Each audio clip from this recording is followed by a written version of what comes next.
대학을 갓 입학한 아들과 아버지가 함께 산 정상을 향하여 등산을 하고 있었습니다.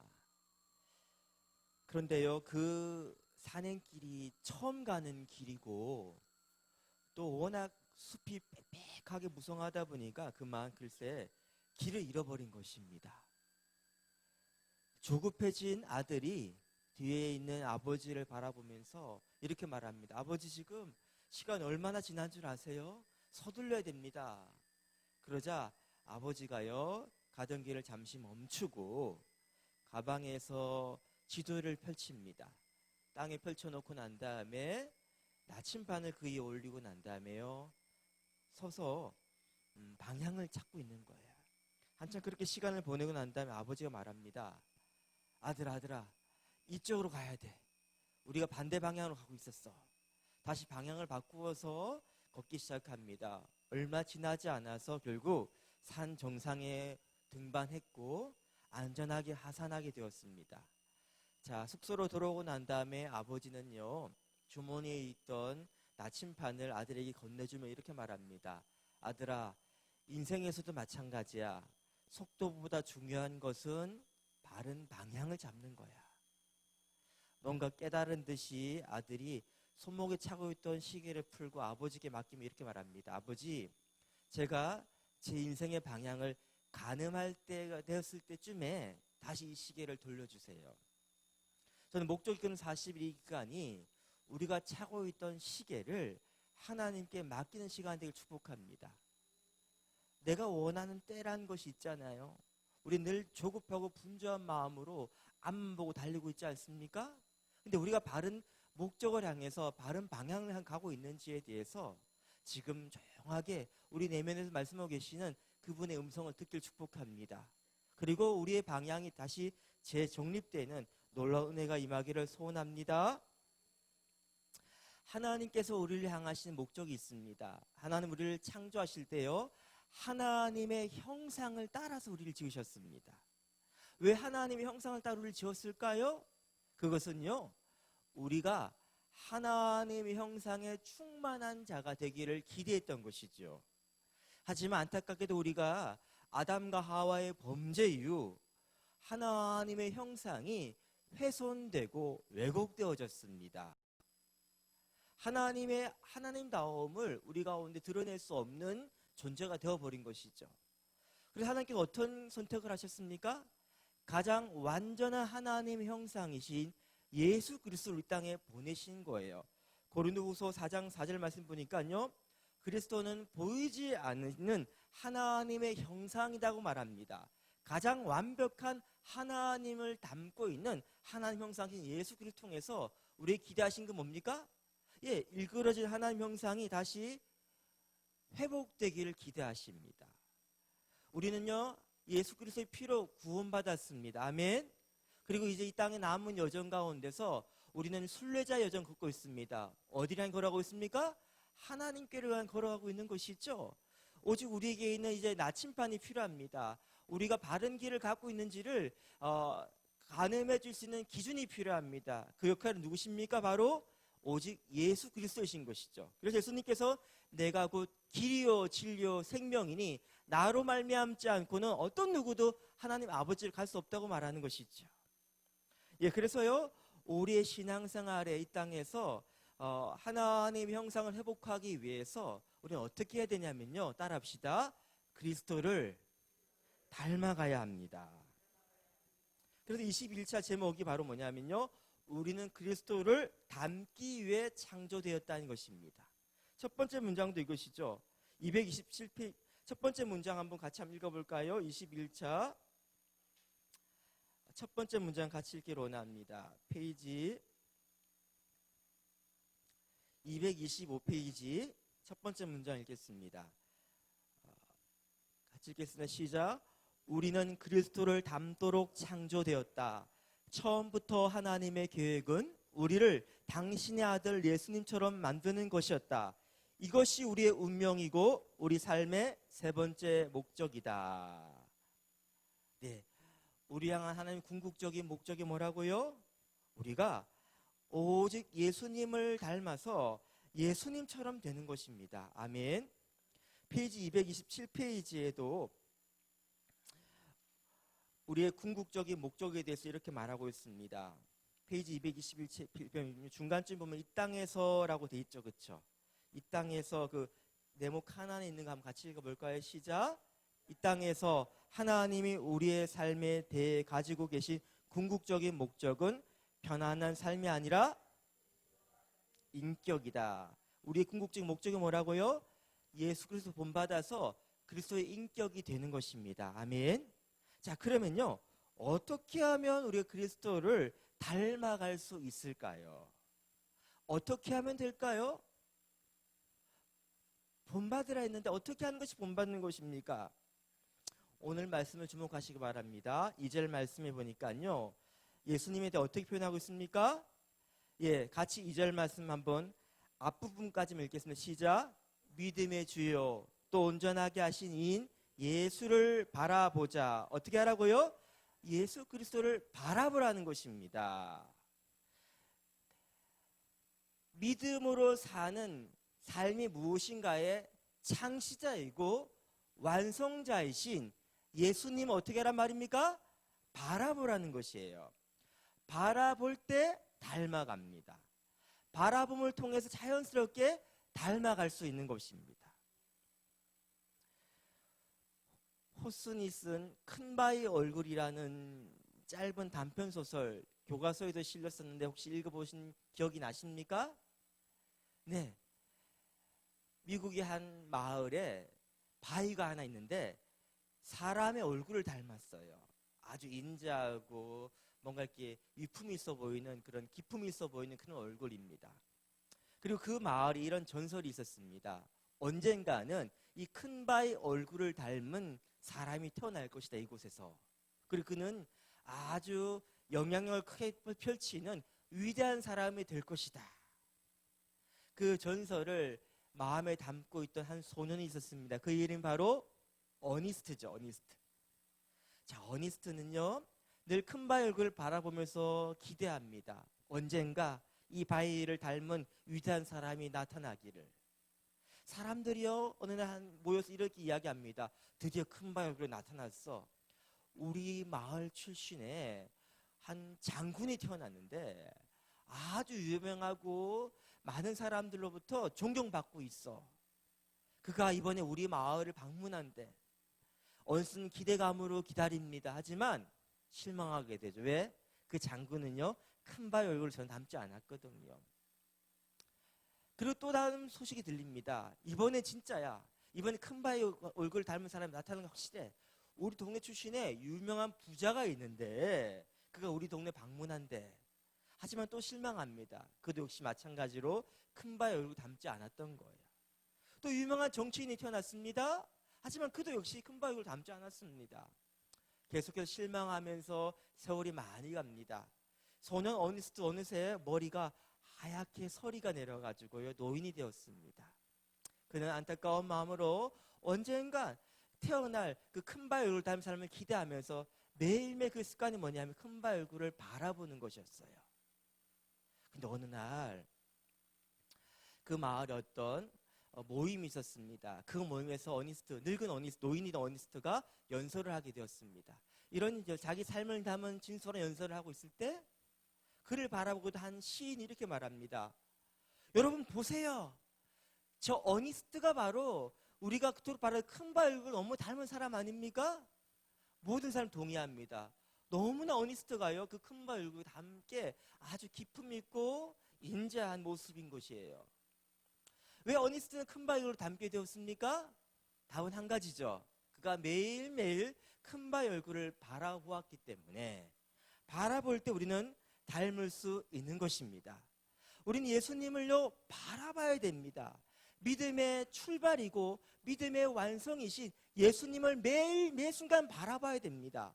이 바라보란 말은 그러면 예수님 사진이나 그림 같은 걸 벽에 붙여놓고 바라보란 말입니까? 그건 아니겠죠. 예수님을 바라본다는 것 도대체 무엇일까요, 그러면? 오늘 말씀 3절 말씀을 주목하시기 바랍니다. 3절 말씀 마지막 부분에 뭡니까?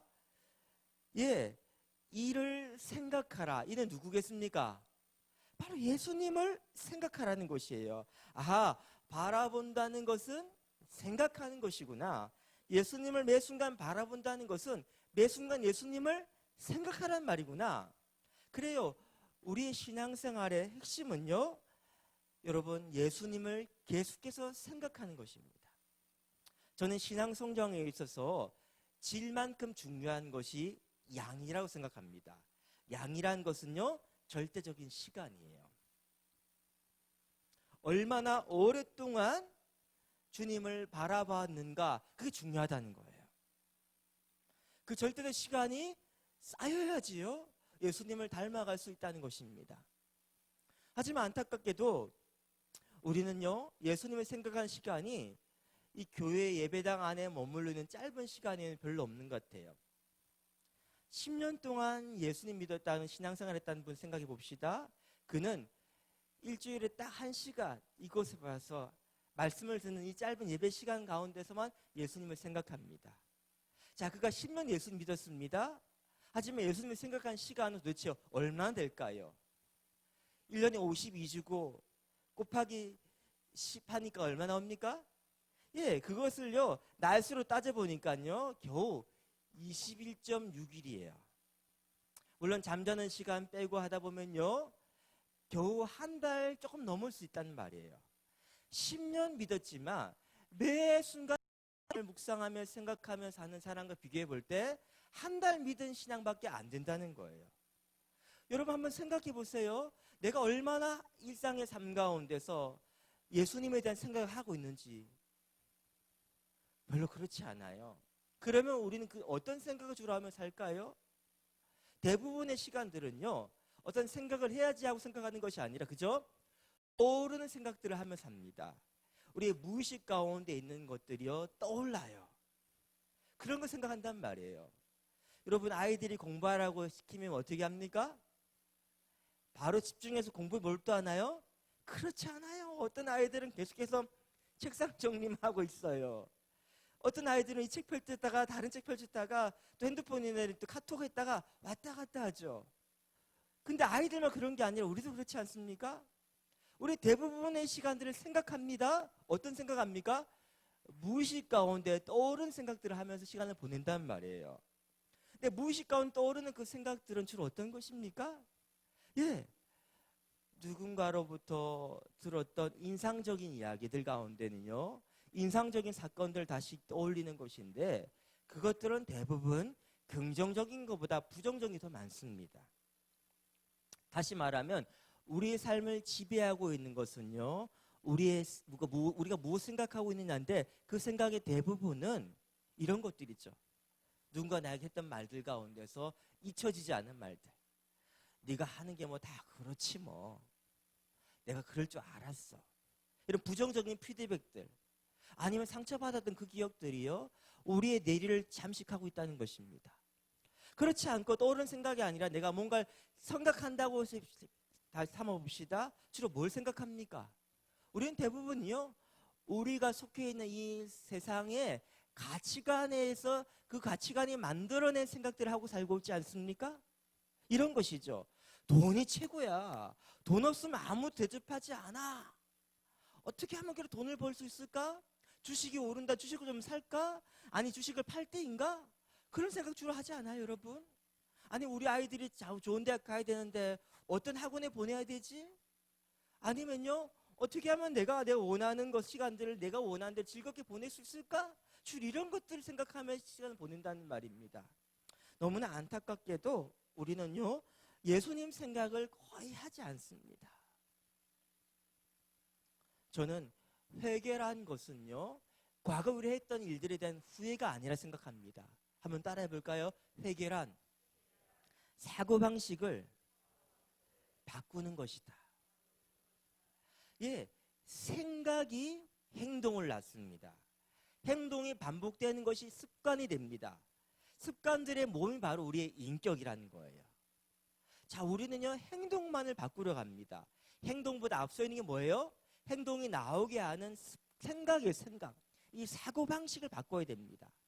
사고방식 가운데, 우리 생각 가운데 예수님 생각을 가득 품는 거예요. 예수님을 계속 생각하는 거예요. 그래서 어느 순간 내 가운데서 예수님의 사고방식을 닮아가는 것입니다. 그분의 적극적, 긍정적이고 능동적인 사고방식을 닮아가는 것입니다. 그분의 이타적이고 헌신적인 사고방식을 닮아가는 것입니다. 이것이 바로 뭐냐고요? 회개예요. 회개는 사고방식이 바뀌는 거예요. 생각이 바뀌지 않으면요, 아무것도 바뀌지 않습니다. 사랑하는 여러분, 저는 이 목적 이끄는 40일을 하면서 제 개인적으로 누리는 유익 가운데 한 가지가 뭐냐면요, 새벽에 일어나서 이 말씀을 제가 보게 됩니다. 또 설교를 듣게 됩니다. 그리고 또 저녁에 똑같은 말씀을 통해서 반복해서 듣게 됩니다. 그리고 낮에는 또 책을 읽으면 듣게 됩니다. 그러니까 아침에 눈을 뜰 때도 동일한 말씀을 대면하게 되고, 잠들기 전에도 똑같이 그 말씀을 듣고 잠든단 말이에요. 굉장히 큰 유익이 있습니다, 여러분. 반복해서 계속해서 한 말씀을 듣는 굉장히 큰 유익이 있습니다. 또 새벽 설교 말씀을 준비하고 난 다음에 그 말씀을 가지고 또 저녁에 똑같이 하기 때문에요, 하루 가운데서 계속 그 말씀을 묵상할 수밖에 없는 구조에 놓여져 있습니다. 제가 제 삶의 완전 바뀌었다는 게 아니에요. 행동이 바뀌었다는 거 아닙니다. 하지만 뭡니까? 끊임없이 이 말씀이 내 안에 주입되고 있으면서 생각이 바뀌고 가고 있다는 거예요. 생각이 바뀌는 것들 때문에 제가 고통스럽고 불편함이 있습니다. 하지만 이 과정이 저게 굉장히 큰 유익이 있다는 거예요. 여러분, 목적인 40이 이거 우습게 여기지 마시기 바랍니다. 여러분 제대로만 하면요, 반드시 여러분 가운데서 하나님을 묵상하기 때문에요, 하나님의 사고방식 우리가 주입되기 때문에 하나님 하신 말씀을 우리 가운데 들어오기 때문에요, 반드시 변화가 일어납니다. 저는 우리 다음 세대한테 꼭 이걸 하면 좋겠어요. 다음 세대들이 이걸 하면서요, 인생의 목적이 무엇인가에 대해서 자다가 깨어도요, 내 인생의 목적이 무엇이다가 나왔으면 좋겠습니다. 그 사람이 바로 세상을 바꾸는 사람이에요. 저는 요즘 세계 지도자를 보면서 너무나 당황스럽습니다. 어떤 나라 예외도 없이 소위 지도자라는 사람들이 갖고 있는 인격적인 어떤 모습들이나 어떤 멀리를 내다볼 수 있는 해안이 전혀 보이지 않아요. 자학적인 말들만 늘어놓고요, 어떤 갈등을 조장하는 것을 굉장히 많이 보게 됩니다. 지금 이 시대의 가장 큰 결핍은요, 물질의 결핍이 아니라 사람이 없어요. 하나님의 비전을 품고 있는 다니엘과 요셉과 다윗과 같은 그런 사람이 안 보여요. 여러분, 이것이 다르게 이야기하면 우리의 기회입니다. 우리가 다음 세대를요, 하나님의 목적에 사로잡힌 분명한 비전을 품고 있는 자녀로 길러낸다면 여러분, 이 아이가 능력의 여와 상관없이 반드시 하나님께서 사용하실 거 확신합니다. 사랑하는 여러분, 우리 가운데 이 목적인 40일 가운데 이 유익을 누리길 주님의 이름으로 축복합니다. 여러분, 주님을 생각한다는 건 결국 내가 원한 이미지로 좀 생각하는 것이 아니라 주께서 어떤 말씀하셨는지를 기억하는 것이에요. 그리고 그 말씀을 기억함을 통해서 주님이 나에게 어떤 일을 행하시는지를 기억하는 것입니다. 즉 주님이 나를 어떻게 대하시는가를 기억하는 것입니다. 그때 내가 어떤 존재인지를 알게 되는 거예요. 우리는 이 땅에 그냥 내던진 존재가 아닙니다. 하나님 분명한 목적이 우리를 이끌고 계십니다. 아멘. 그 목적을 발견하길 소원합니다. 길을 잃고 방황하는 것이 아니라 분명한 목적을 향해서 더디더라도 한 걸음 바른 방향을 내딛기를 축복합니다. 물론 이 과정이요, 쉽지만 않습니다. 저도 목적 이끈 40일 지금 중간쯤 오고 있는데요, 이중 목사님 저랑 똑같은 말입니다. 피곤해요. 피곤하죠. 왜냐하면요, 피곤합니다. 긴장할 수밖에 없고 피곤합니다. 하지만 유익이 있습니다, 여러분. 여러분, 그리고 제가 이렇게 말했다가 제 삶이 확 바뀌었느냐? 그렇지 않아요. 아니요, 요즘 들어 더 우리 가정에서 자녀들과 우리 가족과 관계가 제가 더 힘든 것 같아요. 더 힘든 것 같아요, 제가. 아는 것이 바로 삶이 되지 않습니다, 여러분. 신앙생활이란 것은요, 늘 과정이지 우리는 즉각적으로 뭔가를 딱 얻기를 원하거든요. 그렇지 않아요. 예수님을 닮아가는 그 과정은요, 우리가 기대할 만큼 잘 안 될 때가 더 많습니다. 그래서요, 또 깨어지고 실패하고 나는 왜 이 모양일까라고 낙심할 때가 참 많습니다. 오늘 성경도 이야기하죠. 우리에게 뭐라고 권면합니까? 네, 낙심하지 말라고 권면합니다. 여러분, 주님께 징계를 받을 때, 말씀의 찔림을 느낄 때도 낙심하지 말라는 것입니다. 왜 낙심하지 말아야 됩니까? 여러분, 우리 이 성화의 긴 여정을 이끌고 가시는 분은요, 내가 아니라 내 안에 계신 성령님이십니다. 아멘. 페이지 232페이지 나오는 것처럼요, 제목처럼 예수님처럼 되는 것은 길고 느린 성장의 과정입니다. 영적인 성숙은 즉각적이거나 자동적으로 일어나지 않습니다. 긴 여정이에요. 때론 넘어지고 실패하고 낙심합니다. 하지만 명심하시기 바랍니다. 페이지 228페이지 우리 나오는 것처럼요, 우리 한번 읽어볼까요? 하나님의 영이 우리 안에서 역사하고 있다. 읽겠습니다. 시작. 우리 안에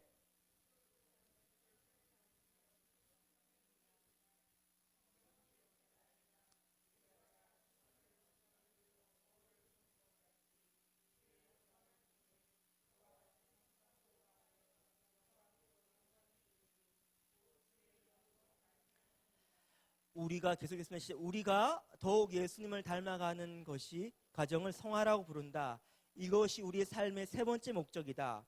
우리 스스로 예수님의 성품을 만들고 개발할 수 없다. 새 결심, 의지, 그리고 좋은 의도로는 충분하지 않다. 하나님이 우리의 삶에서 보고 싶어 하시는 변화를 일으킬 수 있는 힘은 오직 성령님만이 가지고 계시다. 그래요. 전 이걸 믿습니다. 제 안의 변화는요, 매일매일의 변화는 내 의지의 결론이 아니에요. 내가 뭔가를 해내고자 하는 그 결단력이 만들어낸 결과가 아니라는 거예요. 내가 예수님 닮아가기를 너무나 원하시기 때문에 어떤 대가도 지불하시고자 하는 그 성령님께서 지금도 쉬지 않고 내 안에 일하고 계십니다. 그래서 우리는 딱 한 가지만 하면 돼요. 뭘 하라고요? 페이지 229페이지 나오는 것처럼요, 소제목 읽어볼게요. 시작. 우리는 성령님 역사하심에 협력해야 합니다. 예, 성령님이 주도적으로 일하실 때 우리는 뭐만 하면 됩니까? 그분 앞에 보조를 맞춰 협력하면 되는 거예요. 그 협력이라는 단어를요, 한 단어로 표현하는 바로 그것은 순종입니다. 예, 순종은 하나님의 능력을 우리 가운데 불러오는 거예요. 그래요. 하나의 한 가지만 순종하셔요. 성령님 감동을 주실 때 그냥 한 가지 지금 이곳에 순종하시기 바랍니다. 그때 성령께서 우리 가운데 역사하십니다. 우리를 변화시켜 가십니다. 이것이 바로 우리가 가진 가장 놀라운 축복입니다. 우리 마지막 문장 읽고 마치고자 하는데요, 페이지 233페이지 밑에서부터 다섯째 줄까지 우리 한번 읽어볼까요? 페이지 233페이지 마지막 밑에 다섯째 줄부터 읽겠습니다. 예수님은부터 읽겠습니다. 시작.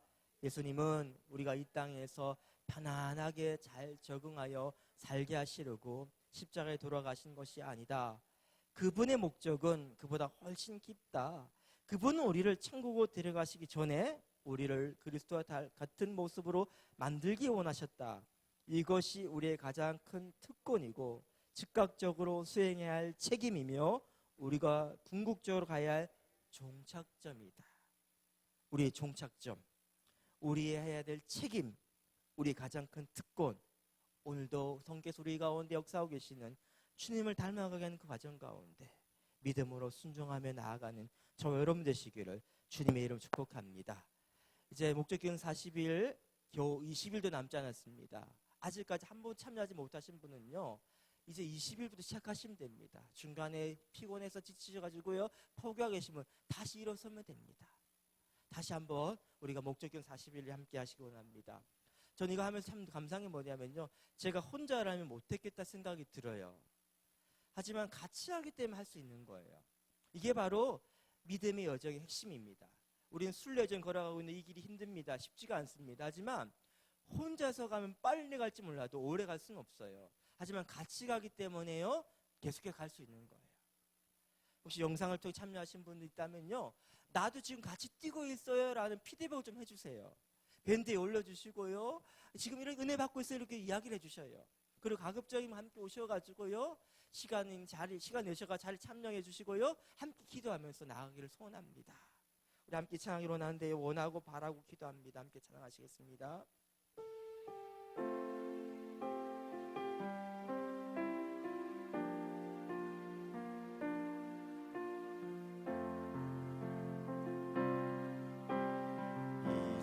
세상을 사랑하는 동안에 나의 힘을 의지할 수 없으니 기도하고 낙심하지 말 것은 주께서 참 소망이 되심이라. 하나님의 꿈이 나의 비전이 되고 예수님의 성품이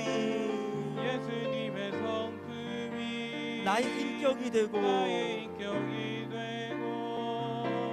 성령님의 권능이 나의 능력이 되길 원하고 바라고 하나님의 목적이 나의 비전이 되고 예수님의 인격이 나의 인격이 되고 성령님의 권능이 나의 능력이 되길 원하고 바라고 기도합니다. 여러분, 우리 이 땅을 떠날 때 우리가 그토록 소중히 여겼던 것들, 우리가 많은 시간을 투자했던 것들은요, 다 불타없어질 공력이 되어버립니다. 뭐만 남습니까? 우리 이 땅에서 예수님을 믿고 난 다음에도 그 신앙 여정 걸어오면서 조금씩 예수님 닮아가는 그것만 남는 거예요. 우리 인생의 목적을 다시 정립합시다. 여러분, 없어질 것들에 대해 우리 몸 가치를 부여하지 맙시다. 아까워하지 맙시다. 어제보다 오늘보다 내일 더욱 주님 닮기를 원합니다. 그래서 주님을 더욱더 내가 바라보겠습니다. 주님을 생각하겠습니다. 말씀을 잊지 않도록 기억하도록 몸부림치겠습니다. 우리 시간 결단하면서 하나님, 때로는 이 성화 여정이 너무 더디게 느껴지고 우리가 원하는 기대만큼 되지 않나 할지라도 낙심하지 않습니다. 성께서 우리 가운데 계시고 일하고 계시면 신뢰하며 나아갑니다. 성께 내 마음을 내어드립니다. 역사해달라고 함께 간절히 간구하시면서 우리의 간절한 소원을 주께 아뢰며 나아가겠습니다. 주님, 하나님의 목적이 나의 목적이 되기를 원합니다. 하나님을 창조하시면서 품고 계셨던 그 목적이, 예수 그리스도 보내시면서 품었던 그 목적이, 하나의 형상을 닮아가는 그 존재가 되는 그 목적이 우리가